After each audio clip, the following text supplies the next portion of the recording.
দোস্ত বলছি কলা চুরি করবো বুঝছি, কেন কেউ মনে করে দেখতে না পারে বুঝছি, আর বাগান মালিক গুলো আশেপাশে থাকতে পারে, খুব সাবধানে চুরি করতে হবে, ঠিক আছে? আর যদি কোনো কায়দায় মনে কর ধরা ধরা খেয়ে যায় কিংবা বাগান মালিক থাকে, তাহলে মনে কর যে আমরা কি বলবো জানিস তো, বলবো পায়খানা লেগেছে, পায়খানা করতে এলাম, ঠিক আছে? এই কথা বলে মনে কর যখন কাটাতে হবে, তাহলে তো কোনো লাইন নেই, চল টুকটুকে দেখি।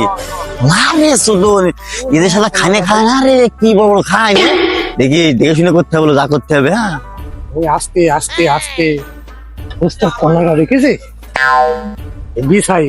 আরে সদন বলছি যে এই বাগান মালিক বলে দেখি আশেপাশে থাকতে পারে বলো, আর কলা সাইজ কি রে, এইটা আর একটা।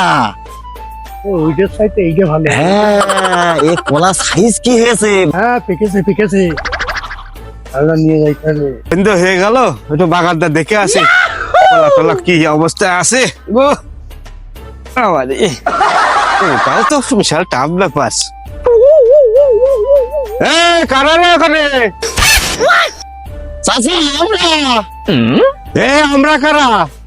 হ্যাঁ কলা মেলা হাত দিচ্ছি যে তো না চাচা আমরা কলা চোর। ওরে শালা কলা চোরে ঠাপিয়ে নিয়ে দাঁড়া শালা রে।